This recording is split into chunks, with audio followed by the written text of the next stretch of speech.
કહેવાય છે કે સારી વાતો અપનાવવાથી ખરાબ આદતોને છોડી શકાય છે. નમસ્કાર મિત્રો, હું છું જયમીન જોશી. સ્વાગત છે આપનું જયવાદી. મિત્રો, આજની વાર્તા એક સંત અને એક ચોરની છે. એક ચોર ધર્મના માર્ગે ચાલવા માંગતો હતો. ચોરને વિચાર આવ્યો કે મારા ધર્મના માર્ગે ચાલવું છે, પરંતુ આ સંત જો મને શિષ્ય બનાવી લે તો મારું કામ સરળ થઈ જાય. એટલે ચોર એ સંતની પાસે ગયો અને સંતને કહ્યું કે મહારાજ, મારી ઈચ્છા છે કે હું ધર્મના માર્ગે ચાલું. આપ કોઈ રસ્તો બતાવો, આપ મને શિષ્ય તરીકે સ્વીકારી લો. સંતે કહ્યું, ઠીક છે, હું તને શિષ્ય તરીકે સ્વીકારી લઉં, પરંતુ તારે મારી એક શરત માનવી પડશે. આટલું સાંભળતા પહેલા તરત જ એ શિષ્ય કહી દીધું, એ ચોરે કહી દીધું કે પહેલા તમારે મારી એક શરત માનવી પડશે. સંતે કહ્યું, શું શરત છે?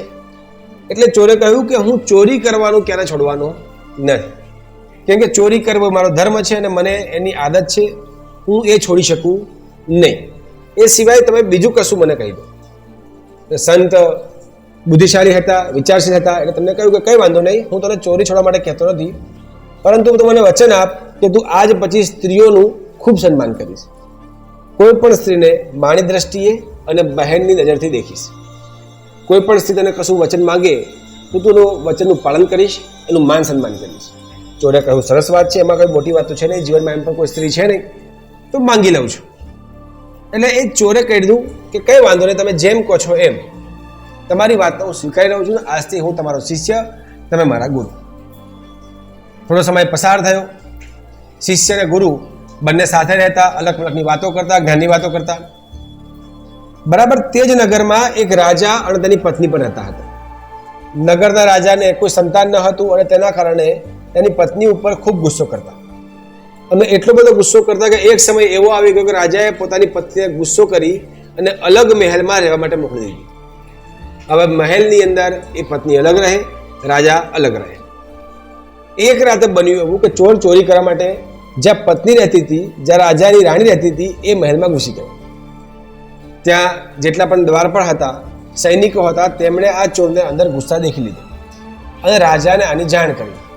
રાજા પણ શોધખોળ કરતો રાણીના મહેલમાં પહોંચી ગયો અને ત્યાં જઈને જોયું તો એ ચોર રાણીના રૂમમાં હતો.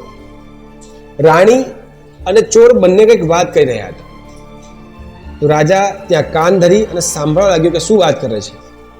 બીજી બાજુ રાણીએ પેલા ચોરને પૂછ્યું કે ભાઈ તું કોણ છે? પેલા ચોરે કહ્યું, હું ચોરી કરવા માટે આપણા મહેલમાં આવ્યો છું. તો રાણીએ કહ્યું કે તું શેના ઉપર આવ્યો છે, કેમ કેમ આવ્યો છે? ચોરે કહ્યું કે મારો પોતાનો ઘોડો છે, હું ઘોડો લઈને આવ્યો છું. રાણીએ કહ્યું કે મારી એક વાત માન, હું તને આખો ઘોડા ઉપર લાગે એટલું તમામ પ્રકારનું સોનું અને હીરા આપી દઉં છું, કે જેથી આજીવન તારે ચોરી કરવી પડશે નહીં, પરંતુ શરત માત્ર એટલી કે તારે મારી એક વાત માનવાની છે, મારી એક ઈચ્છા પૂરી કરવાની છે. ચોરે કહ્યું કે ભાઈ, ગુરુજીએ શીખવ્યું છે કે મહિલા કોઈ સ્ત્રી હોય એનું સન્માન કરવું, એ આપણી પાસે કોઈ વચન માંગે, કોઈ કામ બતાવે એનું કરવું, અને હું એનાથી વચનથી બંધાયેલો છું. એટલે તેમણે કહ્યું કે રાણી, તમે જેમ કહો એમ, તમારી શું ઈચ્છા છે? એટલે રાણીએ કીધું કે તું મને વચન આપ કે આજ પછી ક્યારે પણ ચોરી નહીં કરે અને ચોરી તું બંધ કરી દઈશ. ચોરે વિચાર કર્યો, પરંતુ વચન બંધ હતો, ગુરુજીને વચન આપ્યું હતું, અને મહિલાનું સન્માન કરવું એવા વચનબંધના કારણે તેને કીધું કે કંઈ વાંધો નહીં માતા, તમે જેમ કહો છો આજ પછી હું ક્યારે ચોરી નહીં કરું, તમે કીધું એટલે મારે માનવું રહ્યું. આ આખી વાત રાજા સાંભળતા હતા.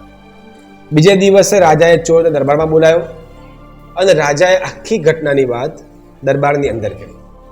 રાજા ખૂબ ખુશ હતો, પ્રસન્ન હતો કે રાણીની આપેલી સલાહ આ ચોર હોવા છતાં પોતાના માથે સ્વીકારી લીધી અને ચોરી આજ પછી નહીં કરું તેવો નિર્ણય લઈ લીધો. રાજાએ જ્યારે આ વાત કરી ત્યારે ચોર ત્યાં ઊભો હતો અને રાજાએ ચોરને પૂછ્યું કે હવે તું બોલ, હું તારી શું સેવા કરી શકું? તારાથી હું ખૂબ પ્રસન્ન છું, અને હું શું આપું? ત્યારે ચોરે કીધું કે તમે મને વચન આપો કે આજ પછી તમે રાણી સાથે દુર્વ્યવહાર કરો નહીં અને રાણીને પોતાના મહેલમાં પાછી બોલાવી લેશો, કેમ કે માતા સમાન છે, અને તમે એને પાછી મહેલમાં સ્થાન આપશો.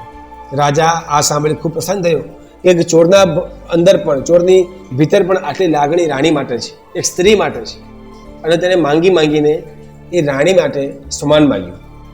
રાજાએ કીધું, તું જેમ કે છે એમ આજ પછી હું અને રાણી ભેગા રહીશું. આ વાત સાંભળી રાણીએ કીધું કે રાજાજી, મારી પાસે પણ એક ઈચ્છા છે, મારી એક ઈચ્છા છે, તમે પૂરી કરો. રાજાએ કહ્યું, શું ઈચ્છા છે? રાણીએ કીધું કે આપણે કોઈ સંતાન નથી અને આ યુવાન સારો છે, તો એને સંતાન તરીકે આપણે એને સ્વીકારી લઈએ. રાજાએ કીધું, કેમ નહીં? આટલા સારા વિચાર ધરાવતો રાજા જો આપણા પ્રજાને મળશે તો ચોક્કસ આપણું રાજ્ય આગળ વધશે અને આપણે પણ સંતાન પ્રાપ્તિ થશે. આમ કરી એ ચોરને રાજકુમાર ઘોષિત કરવામાં આવ્યો અને તેની એક સારી આદતના કારણે એ આવનારા રાજાના પદ માટે લાયક ઉમેદવાર સાબિત થયો. મિત્રો, કહેવાનું તાત્પર્ય એ છે કે ખરાબ આદતો છોડવા માટે સારી આદતો અપનાવી જરૂરી છે. તમે જેમ જેમ પોતાના જીવનની અંદર સારી આદતો અપનાવશો તેમ તેમ તમને ખબર પણ નહીં પડે કે તમારી ખરાબ આદતો ક્યાં છૂટી ગઈ અને તમે ક્યાં એક શ્રેષ્ઠ માણસ તરીકે આગળ વધી ગયા. આ સાથે આજની વાર્તા અહીંયા પૂરી કરું છું. નવી વાર્તા અને નવા સંવાદ સાથે ફરી મળીશું. ત્યાં સુધી નમસ્કાર.